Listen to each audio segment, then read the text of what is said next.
Entre todas as anomalias que estão caracterizando a conjuntura atual, a mais anormal é a existência de um presidente sem presidência, né? Graças à omissão do Bolsonaro, que se autoconverteu num ex-presidente em pleno exercício do cargo, o Lula está sendo forçado a governar antes de tomar posse. Está correndo atrás de uma marca mágica, a marca dos 3/5 de votos, para aprovar no Congresso uma emenda constitucional, com todo o desgaste político que essa empreitada proporciona. O Lula se ausentou de Brasília por 2 semanas, né? Ele esteve no Egito, numa dessas semanas, para a Conferência Climática da ONU, e na outra semana ele se recuperava em casa da cirurgia que fez nas cordas vocais. E nesse período, o escritório de transição rodopiou a esmo, como se fosse um parafuso espanado. A articulação da chamada PEC da transição empacou, o anúncio de nomes para o último grupo de trabalho da transição, que é o grupo da defesa estratégico, grupo que cuida das Forças Armadas, isso foi empurrado com a barriga. Num cenário convencional, caberia ao Bolsonaro, nesse momento, se empenhar para aprovar os ajustes orçamentários que vão garantir a continuidade do pagamento do Bolsa Família de R$ 600 a partir de janeiro. Mas nessa cena atípica que nós estamos testemunhando, o Lula tem que governar no vácuo. Então, e o Bolsonaro está sabotando. O Bolsonaro faz corpo mole, está sonegando dados, estica a corda com o TSE, se reúne com comandantes daquilo que ele chama de minhas Forças Armadas e atiça os seus devotos, né, que viraram vivandeiras de quartel. É contra esse pano de fundo que o Lula desembarcou em Brasília no domingo, chegou acompanhado do Fernando Haddad, que é o seu correligionário mais cotado aí para ocupar a pasta da Fazenda, e vai encostar a barriga no balcão, Diego. Nessa semana vai ter que definir rapidamente o valor do fura-teto, o valor dessa PEC, que vai dar a ele uma licença para gastar, né? Tem que definir também o prazo de validade dessa licença. O Lula gostaria de dissociar esse debate de uma discussão sobre cargos, emendas e, sobretudo, das sondagens que ele vai fazer, ou que vai intensificar, que vai acelerar para a composição do novo ministério. Mas é muito difícil dissociar uma coisa da outra. Brasília está impregnada daquele cheiro tradicional, Diego, de barganha.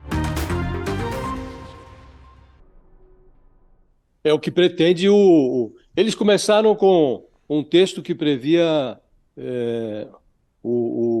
furar o teto eternamente. Depois caíram para 4 anos, né? E passaram a admitir 2 anos, mas o Congresso, hoje, a posição majoritária, o próprio Marcelo Castro diz isso, que há uma forte tendência ali a aprovar apenas 1 ano. Por que isso acontece?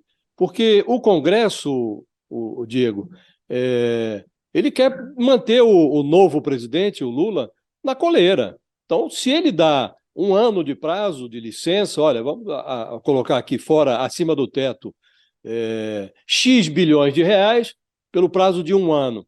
Isso fará com que o Lula volte à mesa de negociação até metade de 2023, porque ele vai ter que mandar para o Congresso a LDO, que é a Lei de Diretrizes Orçamentárias, que traz ali os parâmetros para o orçamento do ano seguinte, 2024. Então, você manteria o presidente na coleira, como disse, e forçando o Lula a sentar à mesa. Por que você vai dar uma alforria para o presidente governar tranquilamente, sem dar muita atenção ao Congresso, por 2, 4 anos? Agora, tudo tem um preço. Dependendo das concessões que o Lula fizer, ele pode obter os 2 anos. Não obterá, em nenhuma hipótese, os 4 anos. Licença para gastar um determinado montante de recursos acima ou sem nenhuma amarra fiscal, ele não vai obter isso por 4 anos, mas pode obter por 2 anos, dependendo do tamanho das concessões que ele fizer. E o Centrão é que está comandando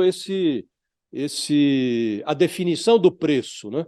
E nesse preço se inclui a reeleição do Arthur Lira à presidência da Câmara, a blindagem do orçamento secreto, a concessão a manutenção de postos na engrenagem pública que já foram assegurados pelo Bolsonaro a essa turma do Centrão. Agora, tudo isso precisa ser feito com muito cuidado, porque o Lula não está em condições de assumir um terceiro mandato fazendo concessões a velhos vícios.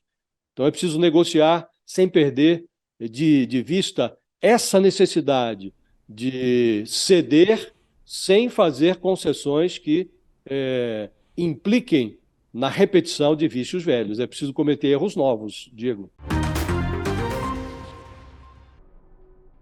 A gente tem visto essas mobilizações e elas continuam acontecendo. Já já a gente vai trazer os registros aí terríveis do fim de semana, mas é claro que essa preocupação com a segurança ela segue importante, mesmo diante desse cenário adverso aí que o Josias trouxe para a gente. É bom lembrar que essa é uma preocupação inédita numa posse, né? Uma preocupação que é resultado do clima que o bolsonarismo instaurou no país, um clima de ameaça, de terror. Quando você tem que ter um mega aparato de segurança para o dia da posse, para o momento, para a cerimônia de posse, para a festa da posse do presidente eleito, um momento que deveria ser somente de comemoração, de celebração da democracia, e você tem que ficar apreensivo, temendo ataques, já dando prosseguimento à onda de violência que a gente vem assistindo no país aí nos últimos meses, né?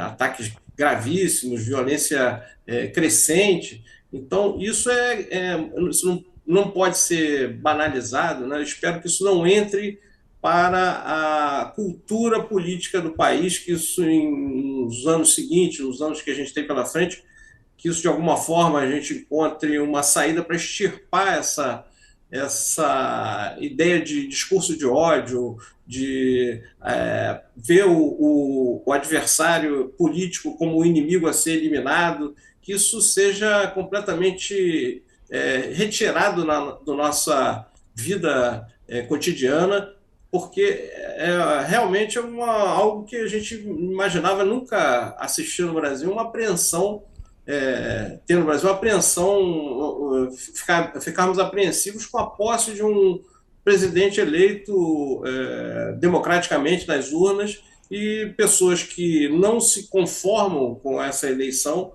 colocarem essa posse, essa festa em risco. Então, que se alguns tentarem que sejam presos, espero que não tentem e espero que seja a última vez que a gente tem uma posse presidencial com esse tipo de preocupação. Qual